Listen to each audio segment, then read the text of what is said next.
You might get lucky, but then again, you might not. But either way, knowledge is power, and knowing what could break on your Porsche gives you choices. So in this video, I'm going to give you the heads up on 15 things that might break on your Porsche Boxster or Cayman and what you can do about them.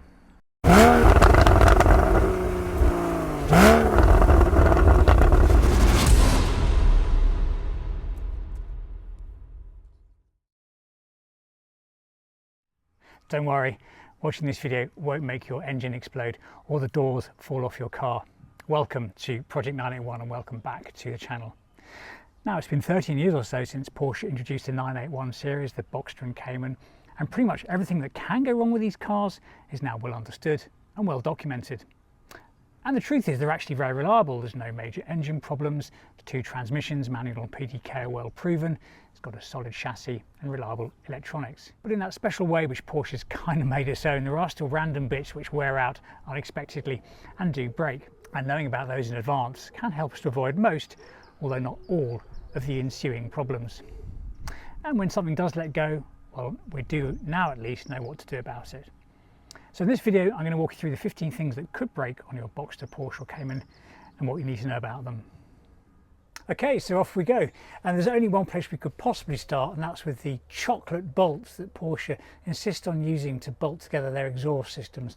Now, I've taken the wheel off my car so we can sort of generally have a look. I'm going to point to the joint between the catalytic converter and the front part of the exhaust system, the manifold and the cat, and then the back, which is the run over the axle into the silencer. And there's a double bolted joint here, which is famously where the two bolts corrode. They're made of some kind of mild steel, and they will in time just start to fail.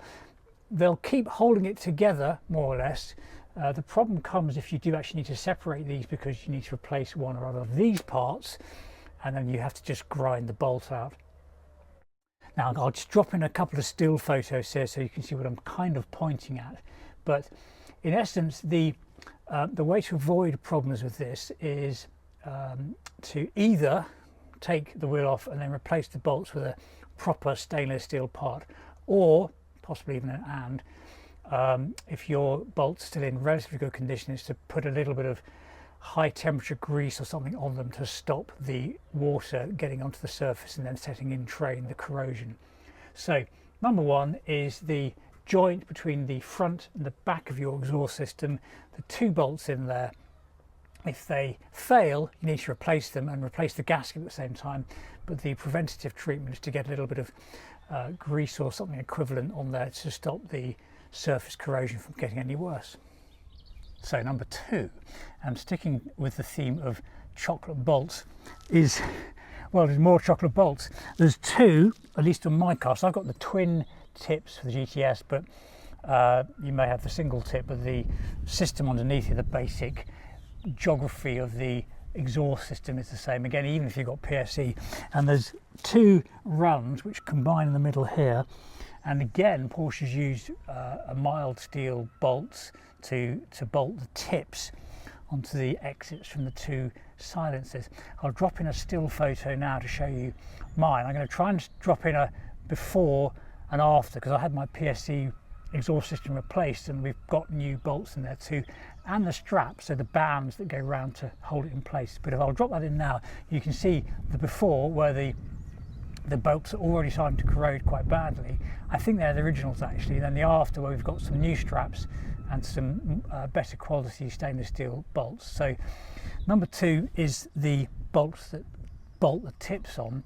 Again, the preventative measure here is a dab of grease to stop the corrosion from advancing, and the if it's already gone measure is once again some better quality bolts and nuts, and maybe even the straps, because they start to corrode too. So common to all of the Cayman and Boxsters in the 981 series, and actually, to be honest, common to quite a lot of other Porsches too. If it's all in decent condition, get some grease on there, something to prevent it from corroding any further. Otherwise, you're into straightforward replacement. Number three, we're back in the wheel well, and it's the bleed nipples on the brake calipers. Now there's one here, another one on that side, and of course there's obviously the same on all of the other corners of the car. Yet again, in their wisdom, Porsche have used a material, a metal that is prone to corrosion. And while it doesn't look very pretty, the main problem with this is that if these start to corrode to the point where they can't then be loosened off, then it becomes far harder to bleed the brakes when they need servicing. What can you do about that? Well, again, the preventative measure is to try and avoid them from corroding, so maybe just a dab of grease. But generally speaking, the more well-regarded solution is to actually replace them with, again, stainless steel. Some people even put titanium ones in, and then the problem disappears. So brake bleed nipples, if they're still in relatively good condition, get a little bit of corrosion treatment on there to prevent them from getting any worse. If they've already gone or they're on their way, take them out and replace them with something that's not going to corrode. I should just say the real issue we've got with these is actually not just it becomes harder to bleed the brakes, but if you then can't get this out at all, the risk is you're going to damage the caliper block when you have to drill it out, and that's where the real expense is incurred. So avoid expense by damaging the caliper by either replacing those or getting some corrosion treatment on them if they're still in relatively good condition. Now, number 4, Porsche's active drivetrain mounts. Quite hard to show you, so I'm going to try and drop in some footage I took a little while ago of these. But basically these are the engine mounts that bolt the engine to the chassis substructure, sort of up in here. Now on the GTS they are dynamic, the clue's in the name, which means they have a variable stiffness element to them, which is managed in the same way that the damper unit in the PADM and the PASM varies its stiffness. Technology is the same, and the engine mount will vary its stiffness depending on what the ECU tells it for sport mode, sport plus, pitch, roll, whether you're activating the stability control, and so on and so forth. And like the PSC, they have a bit of a reputation for failing. I think what happens is they get overstressed, and the sensor, so that the mount is secure, they don't sort of fall apart, the engine doesn't drop out, but the sensor that activates the mount is prone to failing. So the mount appears to then fail in the eyes of the ECU, and you get all the alerts and the warning signs on the dashboard. Can you do anything to prevent it? No, not really. I mean, they're not even serviceable parts, they're just fixed in there, and that's the way they are. What can you do if they do fail? Well, basically you don't have that many options.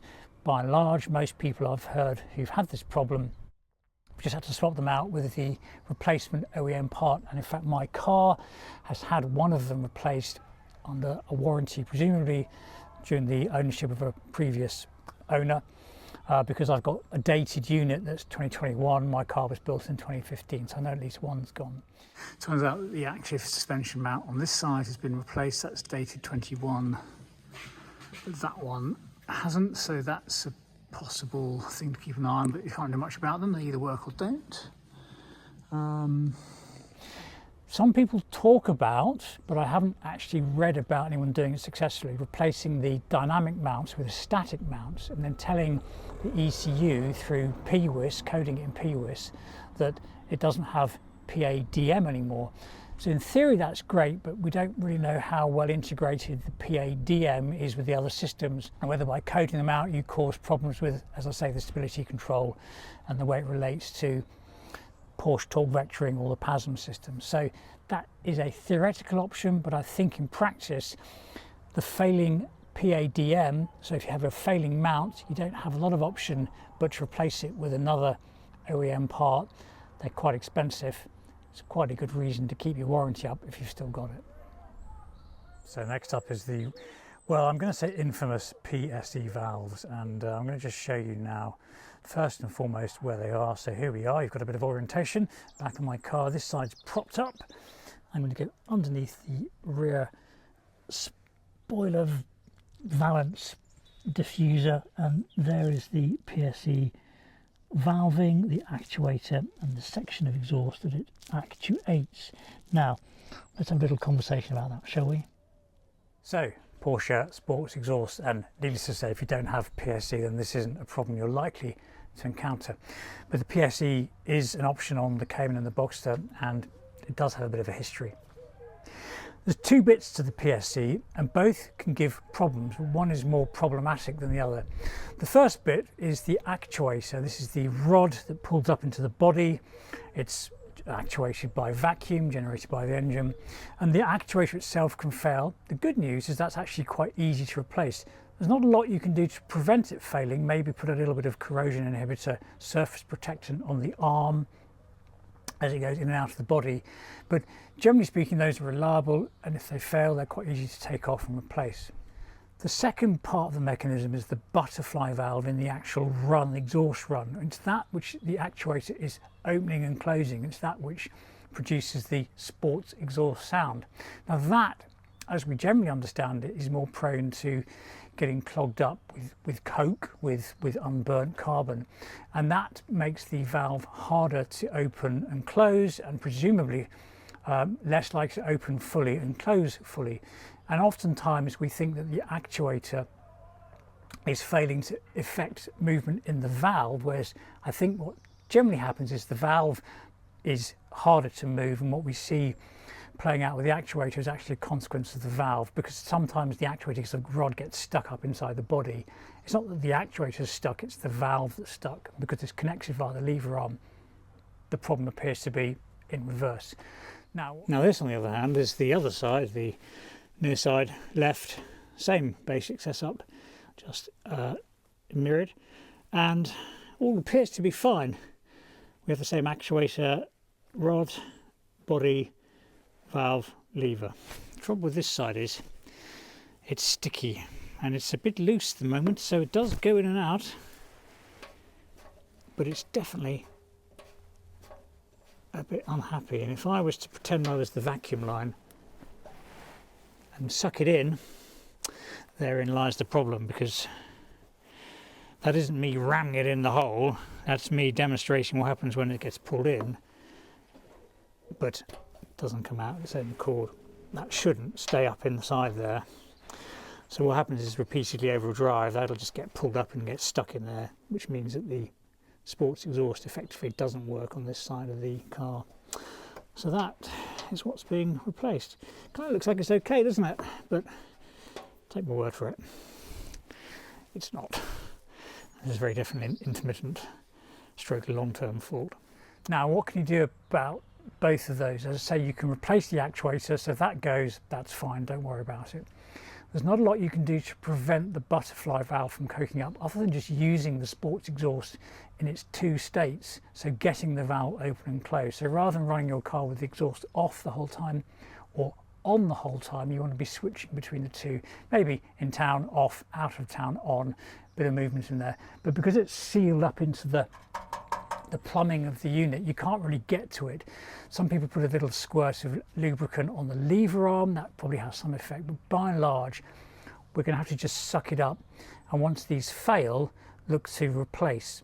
So what are your replacement options?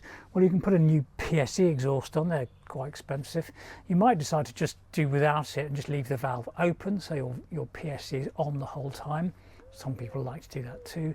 Or there's plenty of other companies that will sell you replacement exhaust systems, just the back section, so not necessarily the front, with different valve systems, or just a straight run through which gives a more fruity sound.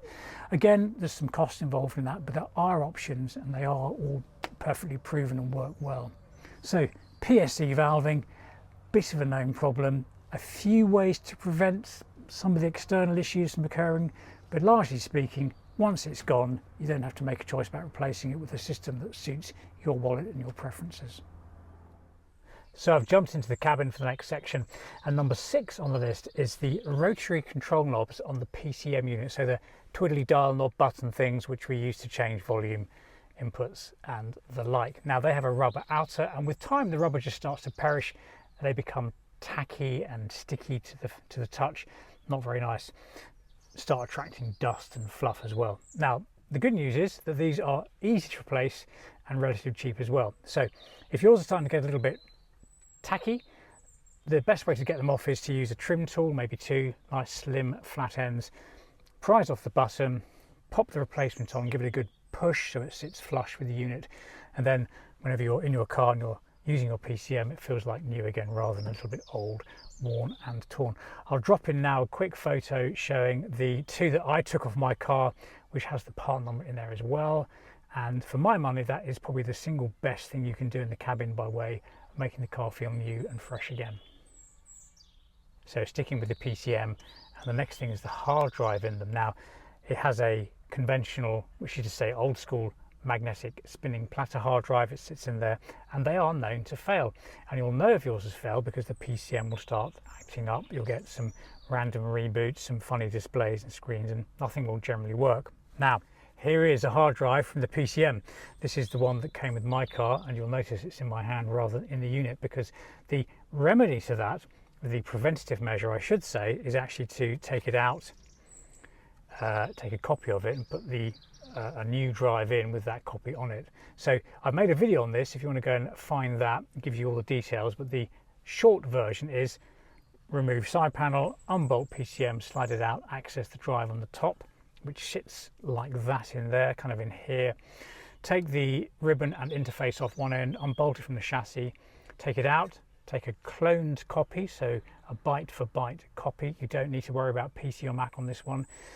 Then put the new clone in the chassis, interface back on, reverse, put it all back in again, and then you're good to go. And the benefit of doing that in advance of it failing is you then have a spare copy. And in fact, some people take 2 copies or using an SSD, so they have a spare. I've got the original. Now, worth saying that this, I think, is an 80 gigabyte capacity drive, of which about half is for the jukebox feature. You can't upgrade the capacity of your PCM by putting a bigger disk in, because the firmware of the unit simply won't recognize it. So we're kind of stuck with that capacity, although to be honest, that's fine. I struggle to buy a small enough SSD. I think I put a 240 gigabyte one in, but it's comparatively cheap.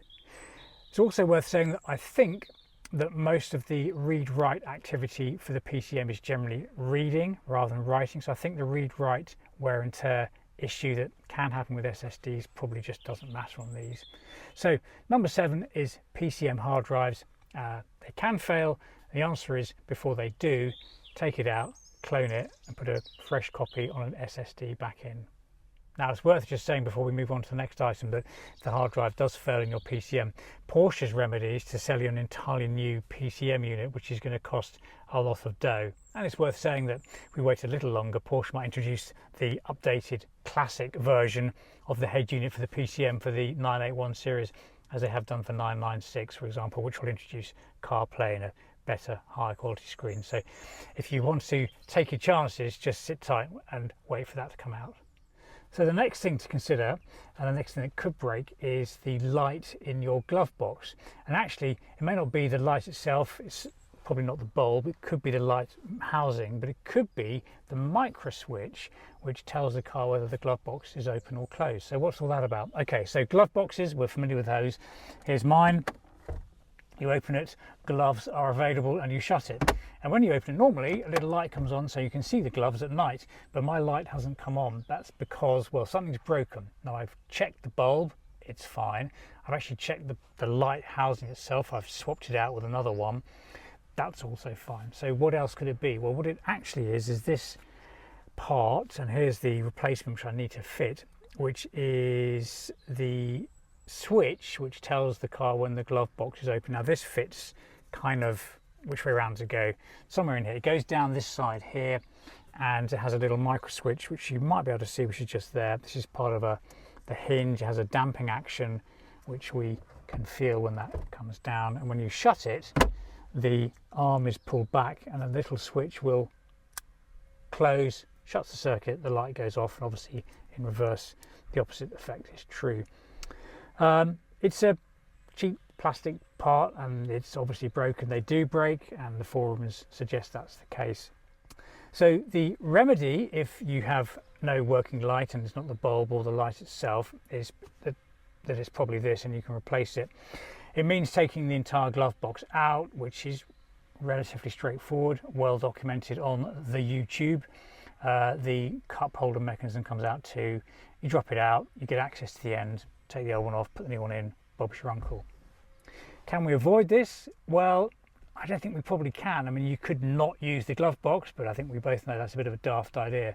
So cross your fingers, hope yours doesn't break, but know that if it does break and the light doesn't work, you can take these out, put new ones in, and normal service is resumed. So sticking with the cabin, number 9 is the window switches. 2 on the driver's side and 1 on the passenger side. Your sides may vary. They break. The plastic either snaps or fails, or the little mechanism bit within it just gives up, but they stop working and your windows don't work. Now mine thankfully haven't failed, but they do, and again another thing that the forums will tell you is a problem.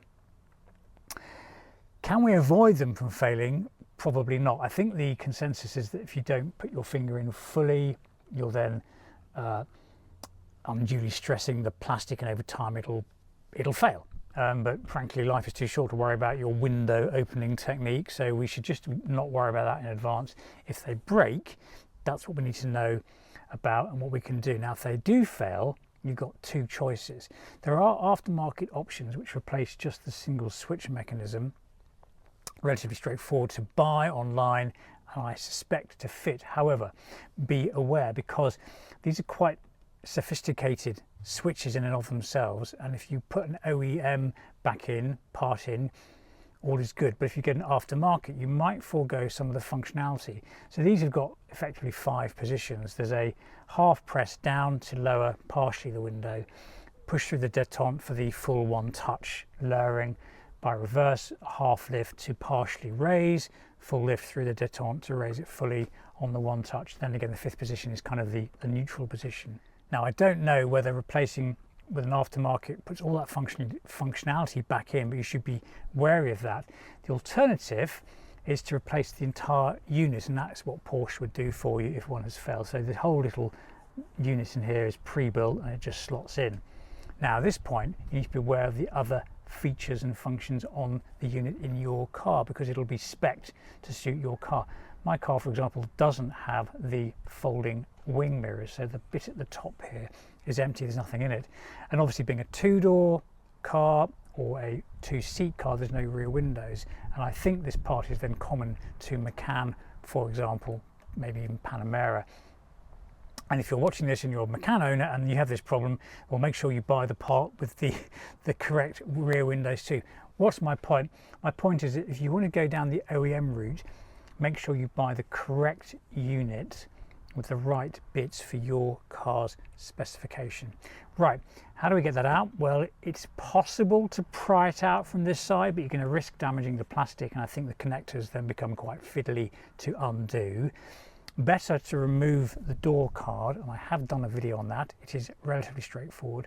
You then get access to the back of that. The clips are easy to release, out it comes, put the new one in, pop it back in, pop the door card back on, and you're all set. So light switches, I keep saying light switches in my head, they're not, they're window switches. Window switches, they do break, and if yours break, you've got 2 choices. You can go aftermarket and just replace the pieces here, or better, in my view, to go OEM, get the correct replacement part, pop the door card off, the part number will be on the back of that, make sure you buy the right one for your car, put it back in, and then you're back to having lovely, fully working up and down windows.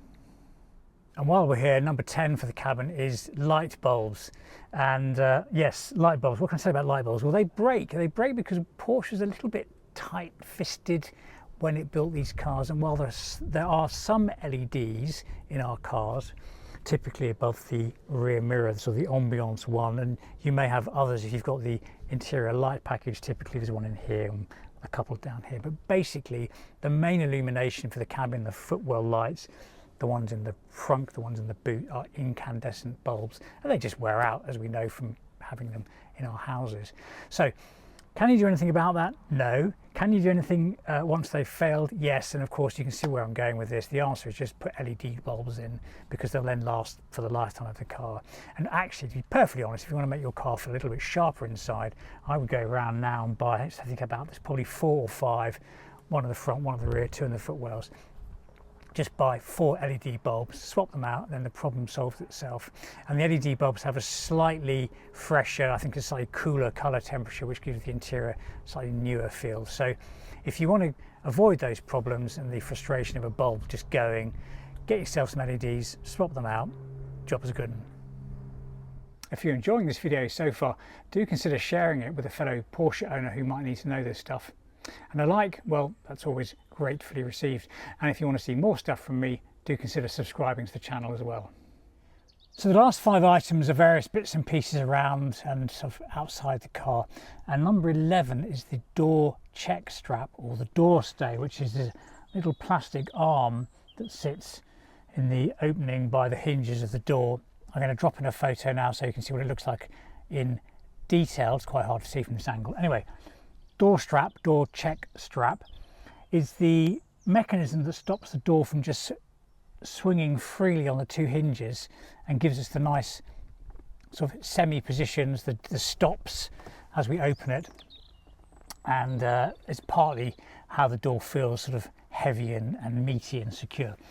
Now these don't actually break, it's not going to physically snap, but it's a plastic on plastic mechanism, and what happens over time is that the plastic can wear, and when it wears, 2 things will develop. The first is probably a creak, an annoying creak as you open and close the door. And the second is that rather than getting a sort of single damped position like that, it starts to just wobble around far more, and you need to be careful when you open the door because it sort of can drift off to the next position unknowingly and smack into a wall.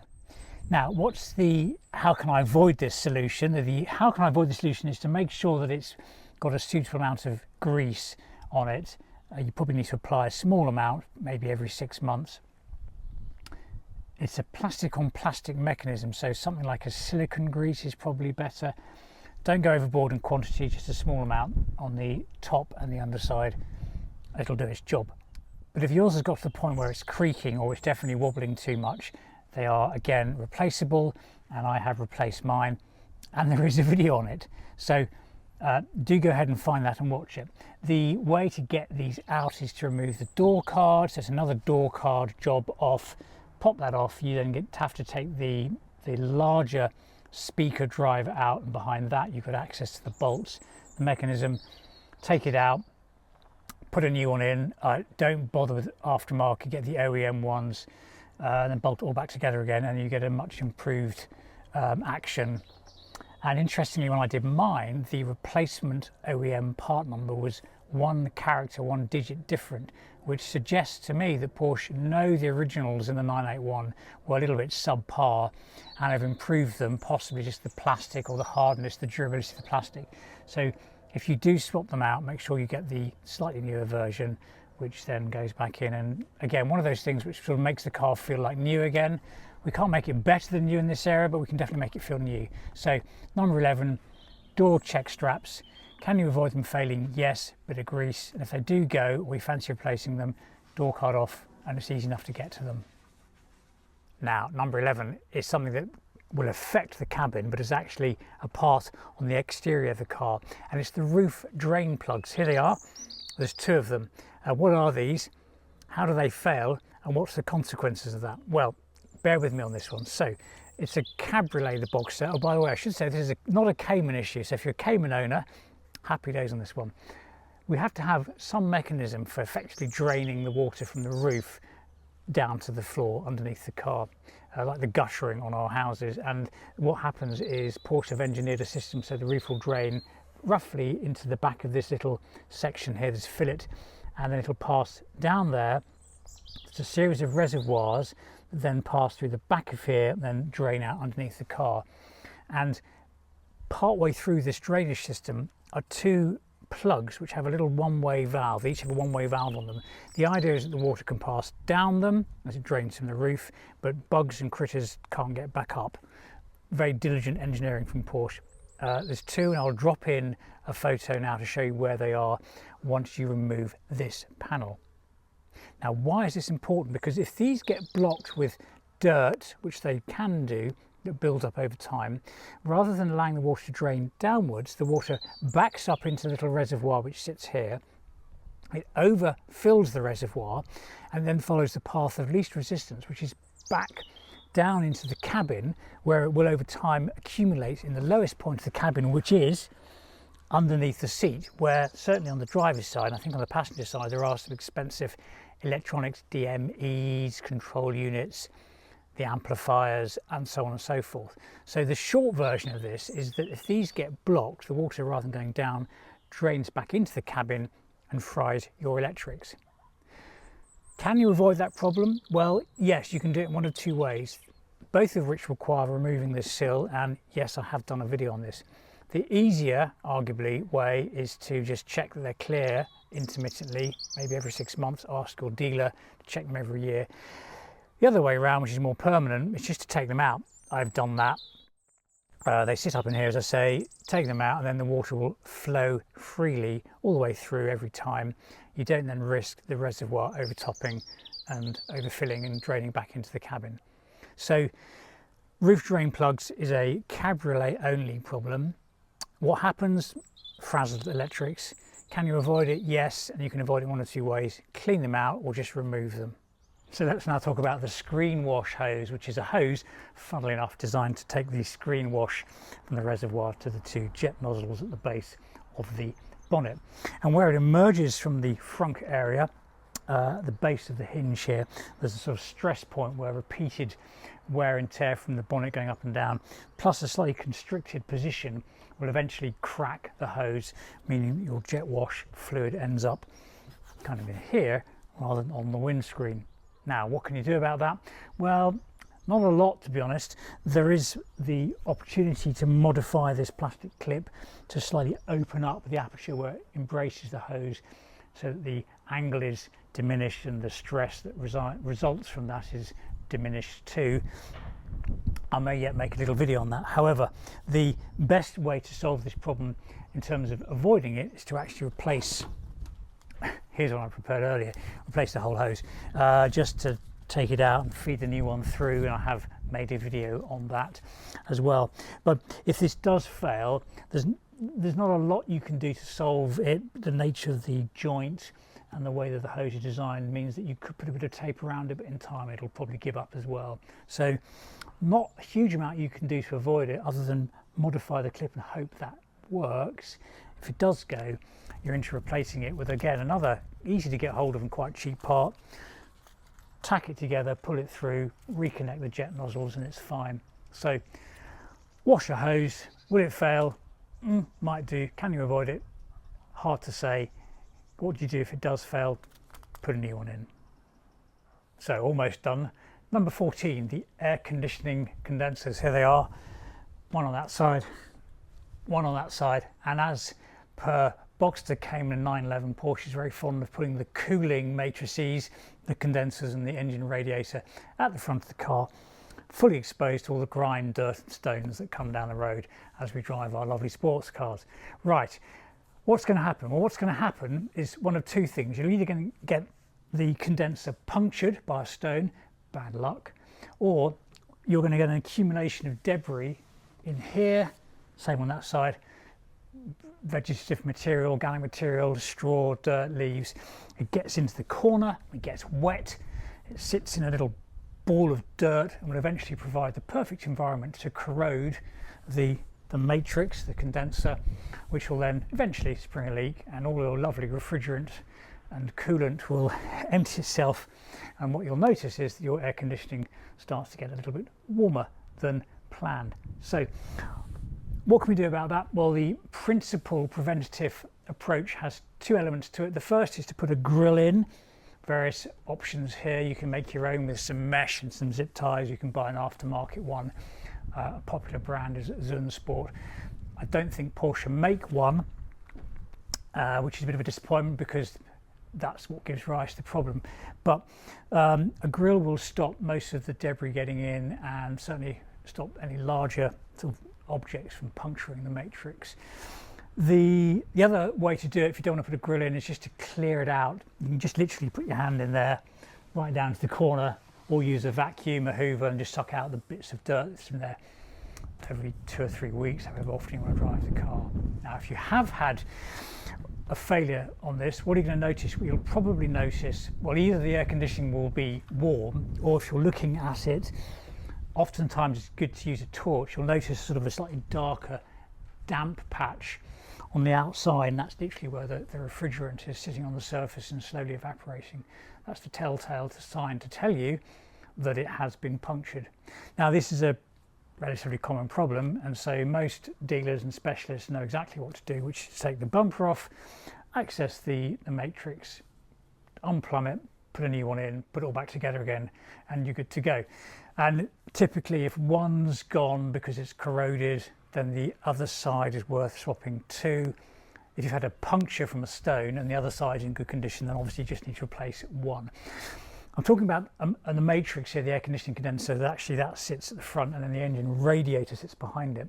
Generally speaking, the air conditioning condenser protects the radiator, so we're only really worrying about the bit that we can see at the front. Anyway, that's what the problem is. So air conditioning condensers, what happens? Either puncture or corrosion.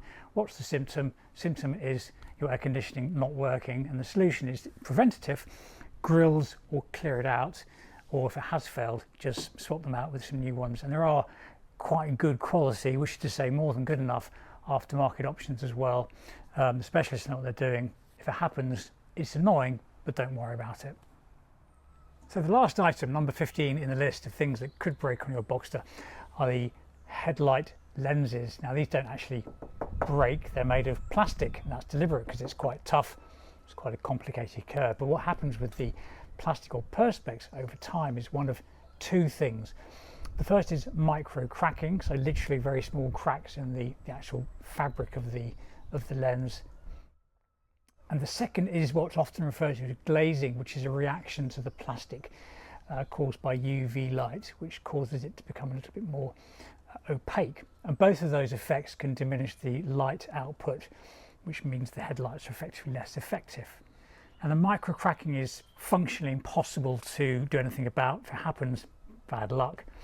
But the glazing can be resolved. Now let's just talk about the glazing first, because oftentimes the best treatment, and I would suggest getting a specialist to do this, is to very lightly polish the surface to remove that top layer of now opaque plastic, and then to reseal it. And this is the crucial bit: to reseal it with a UV treatment or UV resistant treatment to stop the hazing, the glazing from reoccurring.